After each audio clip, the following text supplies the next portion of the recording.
Hello guys. तो मेरा नाम है श्रेयस सरगर। तो आपका स्वागत है श्रेयस ट्यूटोरियल्स में।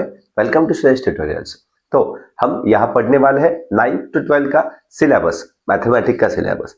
अच्छा, यस, मैथमेटिक्स का सिलेबस इसलिए बोल रहा हूँ मैं क्योंकि बहुत बच्चों को लगता है मैथ्स मतलब सिरदर्द, लेकिन जब आप हमारा चैनल देखेंगे और हमारे चैनल पे अब सब वीडियो एंड तक देखेंगे तो आपको मैं बोल सकता हूँ कि आपको मैथ्स मैथ्स नहीं लगेगा, आपको बहुत मजा आएगा। मतलब हम मैथ्स उतने इजी तरीके से आपको पढ़ाने वाले हैं। तो हम क्या क्या सीखने वाले हैं आज जानते हैं। मतलब आज का चैप्टर और आज का ये वीडियो सिर्फ इंट्रोडक्शन के लिए है। तो हम पढ़ने वाले हैं 9 to 12 का सिलेबस, मैथमेटिक्स का सिलेबस, पूरा सिलेबस। 11 12 को कॉमर्स और साइंस को सेम है और 9 to 12 को मराठी और सेमी और इंग्लिश मीडियम सबके लिए सेम आएगा। ठीक है, तो जानते हैं हमारे सिलेबस के बारे में। जैसे बोलते हैं टेंथ और 12th ज्यादा बेसिक और ज्यादा इंपॉर्टेंट है, वैसे ही 10th के लिए बेसिक होता है हमारा 9th स्टैंडर्ड और 12th के लिए बेसिक होता है हमारा 11th स्टैंडर्ड। मतलब हमारा 12th अब जब हमारा टारगेट हुआ IIT college, top engineering college, तो हमारा बेस पक्का होना जरूरी है। हम उधर एडमिशन लेने के लिए जा सकते हैं, लेकिन उसके लिए हमारा बेस पक्का होना जरूरी है। मतलब हमारा मेन बेस चालू होता है स्टैंडर्ड 9 से। तो हम आज इस वीडियो में मैं सिर्फ आपको इंट्रोडक्शन ये दे रहा हूँ कि मैं मैथ्स का सिलेबस पढ़ा रहा हूँ 9 to 12 तक। मतलब अगर आप 12th स्टैंडर्ड में पढ़ रहे हैं या 11th स्टैंडर्ड में पढ़ रहे हैं, लेकिन आपको लगता है आपका दोस्त या आपका छोटा भाई बहन 9th या 10th में है, या आपका किसी दोस्त को 9th या 10th में उसको मैथ्स पढ़ने की जरूरत है या उसको थोड़ा मैथ्स हार्ड जा रहा है, तो हमारे लिंक आप शेयर करते हैं, हमारे चैनल के लिंक आप शेयर कर सकते हैं। तो हम क्या क्या पढ़ने वाले हैं, कैसे पढ़ने वाले हैं, आपको सब पता चलेगा। इसीलिए हमारे चैनल को सब्सक्राइब कीजिए और लाइक और शेयर। हेलो गाइस, आपका स्वागत है श्रेयस ट्यूटोरियल्स में। तो हम आज पढ़ने वाले हैं 12th स्टैंडर्ड का सिलेबस। उसके पहले हम जानते हैं 12th स्टैंडर्ड का थोड़ा सा इंट्रोडक्शन। मतलब हमें मैथमेटिक्स 12th स्टैंडर्ड में साइंस और कॉमर्स को टोटल 15 चैप्टर पढ़ते हैं। तो कौन से चैप्टर हैं, उसमें क्या क्या करना है, आज सब हम जानते हैं। लेकिन उसके पहले हम देखते हैं मैथमेटिक्स पार्ट 1 और पार्ट 2 में कितने चैप्टर है, देखते हैं। आइए, पहला चैप्टर है हमें मैथमेटिकल लॉजिक। इसका मतलब मैथमेटिकल लॉजिक चैप्टर हमें देने का रीजन, हम 10th स्टैंडर्ड में 11th स्टैंडर्ड में, मतलब मोस्टली 10th स्टैंडर्ड में हम स्टडी करके थोड़ा सा थक जाते हैं या थोड़ा सा हमारे ऊपर प्रेशर आ जाता है। फैमिली प्रेशर रहता, मार्क ज्यादा आपको चाहिए, आपको परसेंटेज ज्यादा पढ़ने चाहिए, या हम खुद ज्यादा मेहनत करके थोड़े से थक जाते हैं। इसलिए 12th स्टैंडर्ड में स्टार्टिंग का चैप्टर हमारे लिए मैथमेटिकल लॉजिक दे है, जो लॉजिक बेस्ड चैप्टर है। वो लॉजिक बेस्ड चैप्टर क्यों है? क्योंकि उसमें हमें सिर्फ सॉल्व करना है स्टेटमेंट, मतलब सेंटेंस और स्टेटमेंट में क्या डिफरेंस होता है। उसके बाद पढ़ेंगे हम उसमें लॉजिकल कनेक्टिव्स क्या होता है। उसके बाद देखेंगे हम उसमें ट्रूथ टेबल क्या होता है। उसके बाद हम देखेंगे कंजक्शन डिसजंक्शन मतलब क्या होता है, टोटोलॉजी क्या होता है, कॉन्ट्राडिक्शन क्या होता है। मतलब ये हम ट्रूथ टेबल जो पढ़ने वाले हैं, वो ट्रूथ टेबल में हमें थोड़ा सा लॉजिक, मतलब हमें सिर्फ लॉजिक बेस्ड क्वेश्चन सॉल्व करने हैं। उसके बाद देते हैं हम स्विचिंग सर्किट क्या होता है, सीरीज कनेक्शन क्या होता है, पैरेलल कनेक्शन क्या होता है, स्विचिंग टेबल क्या होता है। मतलब हम फर्स्ट चैप्टर में सिर्फ लॉजिक बेस्ड क्वेश्चन सॉल्व करने हैं। तो जरा भी घबराना नहीं, सबसे इजी और सबसे बेस्ट, सबसे स्कोरिंग वाला कौन सा चैप्टर होगा, तो पहला चैप्टर है मैथमेटिकल लॉजिक। मतलब सब चैप्टर इजी है, आपको डरना नहीं है, सिर्फ हमें ध्यान लगा के सब वीडियो एंड तक देखना है और हम मैथ्स में अच्छे नंबर ला सकेंगे। ठीक है, आइए उसके बाद देखते हैं हम chapter number 2, matrices. What is matrices? हम 11th स्टैंडर्ड में ऑलरेडी पढ़ चुके हैं determinant and matrices chapter. 4th chapter था हमें पार्ट 1 को। हाँ, तो डिटरमिनेंट एंड मैट्राइसेस आपको थोड़े सा आइडिया आ गया होगा, या 11th में आप स्टडी नहीं किए होंगे या ज्यादा ध्यान नहीं दिए होंगे। तो 10th स्टैंडर्ड में हम एक रूल सीखे थे। चैप्टर नंबर 1 था हमारा लीनियर इक्वेशन इन 2 वेरिएबल। उसमें देखे थे हम क्रैमर्स रूल सॉल्व करने का तरीका था, dx एंड dy निकालते थे। तो dx कैसे निकालते थे, dy कैसे निकालते थे, क्रॉस मल्टीप्लाई करते थे। मतलब हमने उधर 2/2 का डिटरमिनेंट सीखा था। यस, आपको डिटरमिनेंट आता है, आपको मैट्रिक्स भी आ जाएगा। पढ़ाने की जिम्मेदारी मेरी, आप समझ जाएंगे। सिर्फ आपको एंड तक ही वीडियो देखना है, ज्यादा कुछ नहीं करना। हम सब चैप्टर और सब एग्जाम्पल एक्सरसाइज में से एक एग्जाम्पल हम सब पढ़ाएंगे।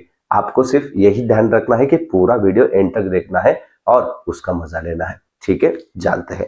आइए तो मैट्रिक्स में हमें क्या क्या सीखना है हम इंट्रोडक्शन में देखेंगे। थर्ड चैप्टर आता है हमारे पास ट्रिग्नोमेट्रिक फंक्शंस। यस, ट्रिग्नोमेट्री आप 9th स्टैंडर्ड से ट्रिग्नोमेट्रिक फंक्शन के साथ फैमिलियर है, मतलब आप 9th स्टैंडर्ड से ट्रिग्नोमेट्रिक फंक्शन चैप्टर सीख रहे हैं, पढ़ रहे हैं, बराबर। यस, तो ट्रिग्नोमेट्री मतलब क्या होता है आपको पता है। ट्रिग्नोमेट्री मतलब क्या होता है, 6 फंक्शन होते हैं। कौन से फंक्शन होते हैं, sine theta, cos theta, tan theta, cot theta, sec theta और कोसेक थीटा। मतलब हम ये 6 फंक्शन मालूम है तो हम सब ट्रिग्नोमेट्री जान सकते हैं। हमारा 9th और 10th का बेसिक सिलेबस हमें मालूम होगा और 11 का थोड़ा सा फॉर्मूला हमारे मालूम होगा, तो हम 12th स्टैंडर्ड का ट्रिग्नोमेट्रिक फंक्शन भी अच्छे तरह से पढ़ सकते हैं। तो उसमें क्या क्या पढ़ना है, 2 theta formula, double angle formula क्या होता है, ट्रिपल एंगल फॉर्मूला क्या होता है, निगेटिव एंगल फॉर्मूला क्या होता है, sine C plus sine D, sine C minus sine D, cos C minus cos D, cos C plus cos D, अलग अलग फॉर्मूले, 3 थीटा का फॉर्मूला, ट्रिपल एंगल फॉर्मूला, सब हम इधर देखेंगे। उसके बाद मतलब ये सब बेसिक हुआ, अब हम 11th स्टैंडर्ड में ऑलरेडी ये पढ़ चुके हैं। तो 12th स्टैंडर्ड में हमें क्या पढ़ना है, 12th स्टैंडर्ड में हमें ये ट्रिग्नोमेट्री चैप्टर में पढ़ना है। प्रिंसिपल वैल्यू मतलब क्या होता है, प्रिंसिपल सॉल्यूशन मतलब क्या होता है, जनरल सॉल्यूशन मतलब क्या होता है। मतलब हमें स्टैंडर्ड फॉर्मूले दिए गए हैं, उससे हमें पता चलवाना है और उसके लिए हमें सिर्फ एक ही चीज मालूम होनी चाहिए, वो मतलब क्वाड्रेंट। हमारे पास 4 क्वाड्रेंट थे, क्वाड्रेंट के हम एंगल ऑलरेडी रेडियन में कन्वर्ट कैसा करना है 11th में सीख चुके हैं। उसमें कौन से क्वाड्रेंट में कौन सा फंक्शन पॉजिटिव है ये हम सिर्फ जान गए तो हम ये चैप्टर आसानी से सॉल्व कर सकते हैं। ठीक है, आइए देखते हैं अगला चैप्टर। अगला चैप्टर है pair of straight line. Pair of straight line ये भी 11 से रिलेटेड है, मतलब मैं हर चैप्टर को 11th 10 या 9 से रिलेट कर रहा हूँ। इससे आपको समझ में आया होगा 9th 10 11 12, मतलब हमें 12th पढ़ने के लिए पीछे वाले 9th 10 और 11 तीनों स्टैंडर्ड इंपॉर्टेंट है। आपने अच्छी पढ़ाई की होगी, नहीं की तब आपको जब फ्री टाइम होगा या आपको टाइम मिलेगा या आपको लगता है हमें पढ़ना जरूरी है तो आप मेरे डिस्क्रिप्शन में लिंक दिया है 9 to 10 का, 9 to 11 का, तो आप 9 10 11 12 सब चैप्टर मेरे पास पढ़ सकते हैं, वो भी फ्री ऑफ कॉस्ट। उसका टेंशन कुछ नहीं, सिर्फ आपको टाइम निकालना है और आपको फोकस करना है अपने स्टडी पर। ठीक है, आइए जानते हैं पेयर ऑफ स्ट्रेट लाइन। हम 11th स्टैंडर्ड में स्ट्रेट लाइन चैप्टर ऑलरेडी पढ़ चुके हैं। उस स्ट्रेट लाइन चैप्टर में स्ट्रेट लाइन चैप्टर में हम ऑलरेडी पढ़ चुके हैं क्या बोलते हैं हम उसको, लाइन का फॉर्मेशन कैसा करते हैं। लाइन का फॉर्मेशन करने के लिए हमारे पास अलग अलग टाइप थे, मतलब स्लोप पॉइंट फॉर्म था, इक्वेशन ऑफ लाइन फाइंड करने के लिए अलग अलग फॉर्म थे। स्लोप पॉइंट फॉर्म था, 2 पॉइंट फॉर्म था, स्लोप इंटरसेप्ट फॉर्म था, डबल इंटरसेप्ट फॉर्म था, वो ऑलरेडी फॉर्मूले हम सब पढ़ चुके हैं। तो इस पेयर ऑफ स्ट्रेट लाइन में क्या सीखना है, पेयर ऑफ स्ट्रेट लाइन मतलब नाम, सब चीजों का आंसर नाम में उसके होता है। इधर भी इसके नाम में इसका आंसर हिडन है, इसका छुपा है। कैसा छुपा है, पेयर ऑफ स्ट्रेट लाइन, मतलब हम एक स्ट्रेट लाइन पढ़ चुके हैं ऑलरेडी 11th स्टैंडर्ड में। अब पेयर, इसका मतलब हमें कितना सीखना है, 2, मतलब जोड़ी बोलते हैं। पेयर का मतलब हम बोलते हैं जोड़ी। हाँ, जैसे हम शादी में देखते हैं जोड़ी, हाँ वैसी जोड़ी हमें इधर सीखनी है। मतलब इधर जोड़ी है लेकिन शादी वाली नहीं, इधर जोड़ी है हमें स्ट्रेट लाइन वाली। यस, हमें सीखना है इधर स्ट्रेट लाइन, मतलब 2 लाइन की जोड़ी होगा तो हम इसको कैसे सॉल्व कर सकते हैं। मतलब हमें बेसिकली इसमें सीखना है कंबाइंड इक्वेशन मतलब क्या होता है, सेपरेट इक्वेशन मतलब क्या होता है। मैक्सिमम दो या 3 ही टाइप है। होमोजेनियस इक्वेशन मतलब क्या होता है, हम उस चैप्टर के इंट्रोडक्शन में तब पढ़ेंगे। मैं सिर्फ इधर होल 12th स्टैंडर्ड का आपको इंट्रोडक्शन पार्ट दे रहा हूं, इसलिए घबराए मत। ये आपको ये देख के आपको सिर्फ इतनी जानकारी आ जाएगी आपको कितने चैप्टर पढ़ने हैं और कौन से चैप्टर पे ज्यादा फोकस करना है। ठीक है, देखते हैं अगला चैप्टर। अगला चैप्टर है वेक्टर। ये वेक्टर आपको चैप्टर आ गया तो आपको लाइन एंड प्लेन पे आ जाएगा। मतलब वेक्टर चैप्टर और लाइन एंड प्लेन चैप्टर एक दोनों के हम भाई बोले तो भी गलत बात नहीं है, क्योंकि वेक्टर चैप्टर में समझ में आया तो ही हमें लाइन एंड प्लेन समझ में आ सकता है। तो वेक्टर चैप्टर में क्या क्या पढ़ना है, हम फिजिक्स में भी सीखेंगे वेक्टर चैप्टर। हम ऑलरेडी साइंस के सब स्टूडेंट हैं, इसलिए हमें एक बात पता है, वेक्टर और स्केलर का डिफरेंस। यस, स्केलर मतलब बोलते हैं हम जिसको सिर्फ मैग्नीट्यूड है, वेक्टर बोलते हैं उसको सिर्फ उसको मैग्नीट्यूड के साथ साथ डायरेक्शन भी। यस, हमें वेक्टर के एप्लीकेशन जानना है और वेक्टर को सॉल्व कैसे करते हैं ये सब पढ़ना है इधर। और उसके बाद है line and plane. Line and plane इसका मतलब लाइन हमें पता है स्ट्रेट लाइन, और उसके बाद में है प्लेन। प्लेन उसका मतलब है हवा में उड़ने वाला प्लेन नहीं, प्लेन उसका मतलब है मीडियम। तो हम मीडियम वो क्या होता है, वो प्लेन क्या होता है। अब मैं बोर्ड पे मैंने ये सब लिखा है, इसका मतलब क्या, जो मैंने लिखा है इसके लिए ये मेरा प्लेन हुआ। मेरा पेन यह हवा में है, इसका मतलब इसके लिए ये हॉरिजॉन्टल प्लेन है। तो हम सब पढ़ेंगे प्लेन मतलब क्या होता है, लाइन मतलब क्या होता है, और उसका डिटेल में इंट्रोडक्शन हम चैप्टर नंबर 6 स्टार्ट करते वक्त देखेंगे। उसके बाद हमें आखिरी चैप्टर सीखना है linear programming problem.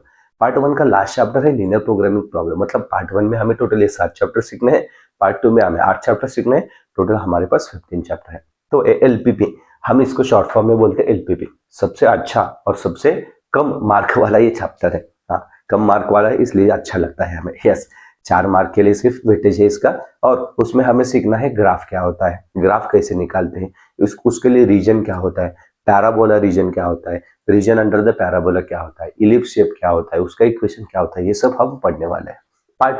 Part two में हमें टोटल 15 चैप्टर, मुझे 8 to 15, इसका मतलब 8 चैप्टर पढ़ने हैं। तो 8 चैप्टर क्या है? पहला चैप्टर है डिफरेंशिएशन। मैं आपको खास ये ध्यान रख के बात बता रहा हूँ, हमें डिफरेंशिएशन चैप्टर इतने मन लगा के पढ़ना है, मतलब ये चैप्टर बनाने को, ये चैप्टर पढ़ने को आपको 10-15 दिन नहीं, आपको महीना 1.5 महीना लग सकता है, लेकिन आपको ये फर्स्ट चैप्टर, पार्ट 2 का फर्स्ट चैप्टर पढ़ लिया और फर्स्ट चैप्टर पूरा समझ में आ गया, तो ये सारे चैप्टर, मतलब ये दोनों छोड़े 14 और 15, तो इसको पकड़ के ये 6 चैप्टर हम आसानी से सॉल्व कर सकते हैं। मतलब इन सब का बेसिक क्या होगा, तो इन सब का बेसिक है डिफरेंशिएशन। हमें डिफरेंशिएशन पता चला, ये बाकी के सब चैप्टर पता चलेंगे। कैसे जानते हैं, देखो बहुत मजेदार है। डिफरेंशिएशन मतलब डेरिवेटिव, हम उसको प्यार से बोलते हैं डेरिवेटिव। डेरिवेटिव क्या है, डेरिवेटिव के बेसिक फॉर्मूले क्या है, ऑलरेडी 11th स्टैंडर्ड में हम पढ़ चुके हैं, लेकिन मैं 12th स्टैंडर्ड के इसका इंट्रोडक्शन स्टार्ट करने के पहले वो 15 फॉर्मूले आपको दूंगा। हम वो 15 फॉर्मूले एक बार रिवाइज करेंगे, एक बार रिमाइंड कर लेंगे, ध्यान में रख लेंगे, उसके बाद ही हम डिफरेंशिएशन चालू करेंगे। मतलब डिफरेंशिएशन चैप्टर सीखने के लिए हमें 11 के 15 फॉर्मूले आना जरूरी है, ठीक है। बाद में डिफरेंशिएशन और एप्लीकेशन ऑफ डेरिवेटिव, मतलब हमारे मन में एक सवाल आता है। क्या सवाल आता है? हम जो पढ़ रहे सर, यूज कहाँ करने का, बराबर। हम आजकल रील्स वायरल हुए देखते हैं। क्या देखते हैं कि हमने ट्रिग्नोमेट्री पढ़ लिया, हमने डेरिवेटिव पढ़ लिया, कहाँ यूज करना पता ही नहीं। तो ये कहाँ यूज करना है, उसके लिए उसके एप्लीकेशन, हर चैप्टर के बाद वर्ड प्रॉब्लम होते हैं, वर्ड प्रॉब्लम में उसके एप्लीकेशन होते हैं, वो यूज कहाँ करने का, तो हम वो भी पढ़ने वाले इधर एप्लीकेशन ऑफ डेरिवेटिव। मतलब एप्लीकेशन ऑफ डेरिवेटिव में हमें देखना है what is mean by tangent, what is mean by slope, what is mean by slope of tangent, what is mean by curve, हम सब सीख लेंगे। उसके बाद है अप्रोक्सीमेशन वैल्यू। अप्रोक्सीमेशन वैल्यू क्या होता है? अप्रोक्सीमेशन इसका मतलब नियर की वैल्यू, आसपास की वैल्यू, वो कैसे निकालने वाले वो देखेंगे। उसके बाद इंक्रीजिंग फंक्शन है, डिक्रीजिंग फंक्शन है, मैक्सिमा है, मिनिमा है, सब हम ध्यान लगा के पढ़ने वाले हैं। उसके बाद देखना है इंडेफिनेट इंटीग्रेशन। ये मैं क्या बोला, डिफरेंशिएशन हमें मालूम चला, डिफरेंशिएशन हमने पूरा पढ़ लिया, तो बाकी के 6 चैप्टर आ जाएंगे। इंडेफिनेट इंटीग्रेशन का दूसरा नाम बोलते हैं एंटी डेरिवेटिव। मतलब हमें डेरिवेटिव पता चला तो हमें इंटीग्रेशन ऑटोमेटिकली पता चल जाएगा। मतलब कैसे? एंटी डेरिवेटिव का मतलब क्या? मतलब इसमें जो क्वेश्चन हो डिफरेंशिएशन में, सपोज क्वेश्चन है x⁴n, और सपोज इंटीग्रेशन मुझे डिफरेंशिएशन में एक क्वेश्चन है log x का डेरिवेटिव होता है 1/x। तब log x को हम डिफरेंशिएट करें तो उसका आंसर आता है 1/x। इंटीग्रेशन को एंटी डेरिवेटिव बोलते हैं, इसका मतलब 1/x का इंटीग्रेशन निकाले तो उसका आंसर आता है log x। मतलब आपको समझ में आया होगा, डेरिवेटिव और एंटी डेरिवेटिव मतलब इधर का क्वेश्चन उधर का आंसर है, और इधर का आंसर उधर का क्वेश्चन है, ऐसा होने वाला देखते हैं। उसके बाद इंडेफिनेट इंटीग्रेशन क्या है? इंडेफिनेट इंटीग्रेशन में हम देखेंगे एंटी डेरिवेटिव में डिफरेंशिएशन का उलट। उसके बाद है डेफिनेट इंटीग्रेशन। अब इन दोनों में फर्क क्या है, इंडेफिनेट और डेफिनेट? इंडेफिनेट में हमें इंटीग्रेशन को लिमिट नहीं था। इंटीग्रेशन मतलब अलग कुछ नहीं, हम 9-10 स्टैंडर्ड तक समेशन सीख रहे थे, 9th स्टैंडर्ड में समेशन सीख रहे थे, लेकिन हमें यहाँ उस समेशन का अगला स्टेप, मतलब समेशन मतलब स्मॉल स्केल पे हुआ, थोड़ा सा बड़ा स्केल पे करना है तो हमें उसको इंटीग्रेशन साइन देते हैं। कैसा होता है इंटीग्रेशन साइन? यस की तरह हम निकालते हैं इंटीग्रेशन साइन, हम सब देख लेंगे। उसके बाद डेफिनेट इंटीग्रेशन। इंडेफिनेट और डेफिनेट में क्या फर्क है? इंडेफिनेट और डेफिनेट में एक ही चीज का फर्क है। इंडेफिनेट में हमें इंटीग्रेशन जो सॉल्व करना है उसका साइन है ये, डेफिनेट में भी यही साइन होता है, लेकिन इसको लिमिट होता है। क्या होता है? लिमिट होता है। लिमिट का यूज क्या करने का? मतलब इंडेफिनेट को लिमिट नहीं है, वो इंटीग्रेशन हम क्या बोलते इंफिनिटी तक कर सकते हैं, लेकिन डेफिनेट में हमें लिमिट दिया होगा। For limit 0 to 2, 1 to 4, 1 to 10, मतलब हमें लिमिटेड सॉल्व करना है डेफिनेट इंटीग्रेशन। सेम इसका ही कंसेप्ट है लेकिन लिमिटेड। अगला देखते हैं हम एप्लीकेशन ऑफ डेफिनेट इंटीग्रेशन।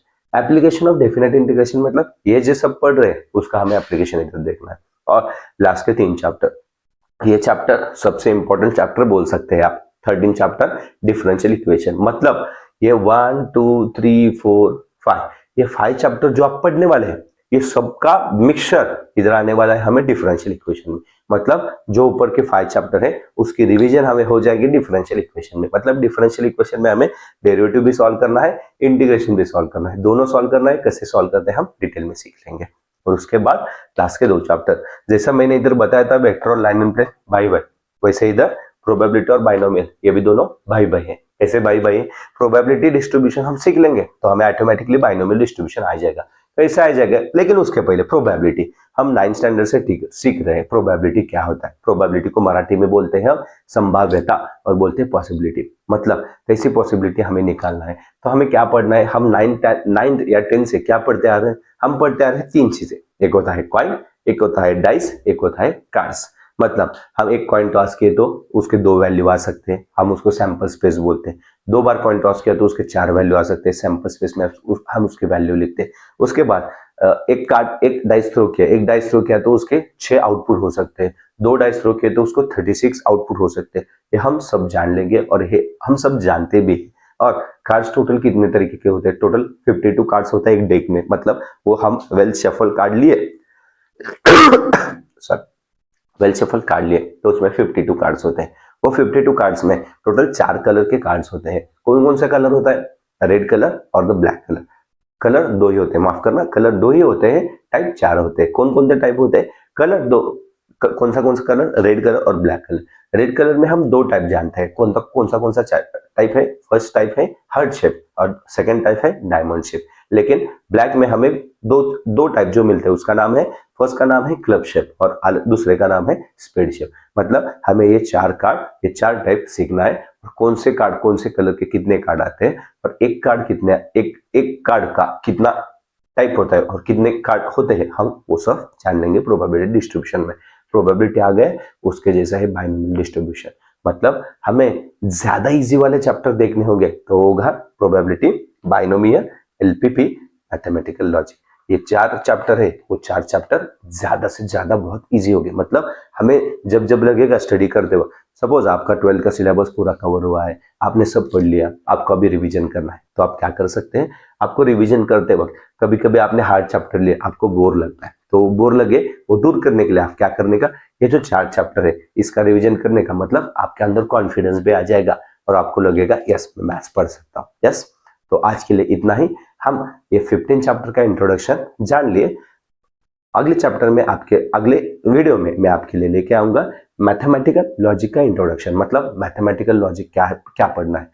बच्चों ध्यान से याद रख लिए, मैं आपको मैथ्स का सिलेबस इतने अच्छे तरीके से पढ़ाऊंगा, आपको जरा भी डर नहीं लगेगा मैथ्स क्या होता है और मैथ्स कैसे होता है।